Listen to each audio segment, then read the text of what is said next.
Gubernur DKI Jakarta Anies Baswedan mengekspor beras ke Saudi Arabia. Loh, kok bisa sih? Jumat 20 Mei 2022, Anies Baswedan kembali menunjukkan kinerja nyatanya kepada masyarakat. Gubernur DKI Jakarta ini sukses mengekspor beras dengan kualitas terbaik sebanyak 19 ton ke Saudi Arabia. Beras yang diekspor ke Saudi Arabia ini adalah beras dengan kualitas terbaik jenis long grain varietas IR64 Ciherang. Ini merupakan kerjasama perdagangan ekonomi komoditi ekspor antara BUMD milik Pemprov DKI Jakarta, PT Food Station Tanjung Pinang Jaya dengan Al-Rakib Universal Group dari Saudi Arabia. Yang jadi pertanyaan adalah bagaimana bisa DKI Jakarta, wilayah yang tidak memiliki lahan sawah, ataupun kalau ada, lahan sawahnya itu sangat-sangat terbatas sekali, kok bisa mengekspor beras ke luar negeri? Memangnya Anies sudah bisa mencukupi kebutuhan beras di DKI Jakarta? Jawabannya pasti sudah, karena ekspor itu dilakukan ketika terjadi surplus. Ini adalah Anies Baswedan saat sedang melakukan panen raya di Sumedang, Jawa Barat.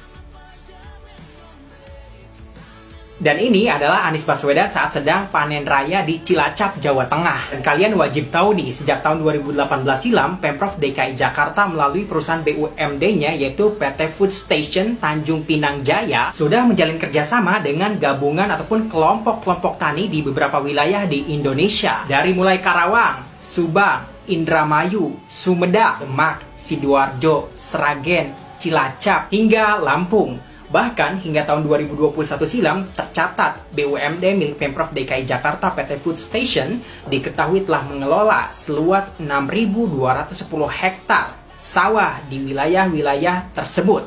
Bravo, bravo.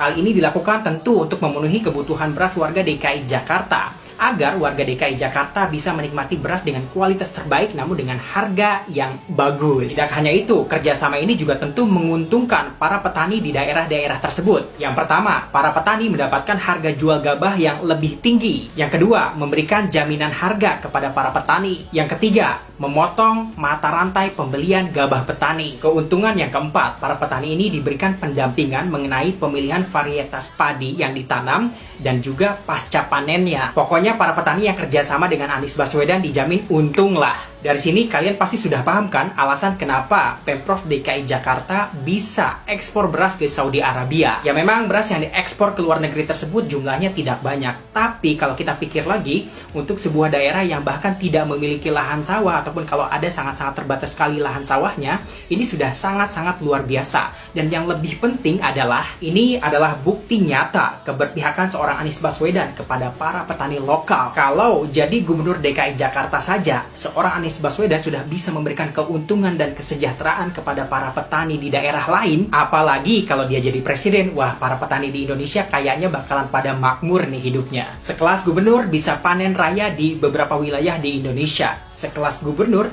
bisa ekspor beras ke luar negeri. Itu kan harusnya kerjaan presiden. Gak heran kan kalau banyak orang yang bilang kalau Anies Baswedan itu adalah gubernur rasa presiden. Setelah melihat fakta ini, apakah kalian masih berpikir jika seorang Anies Baswedan tidak memiliki prestasi?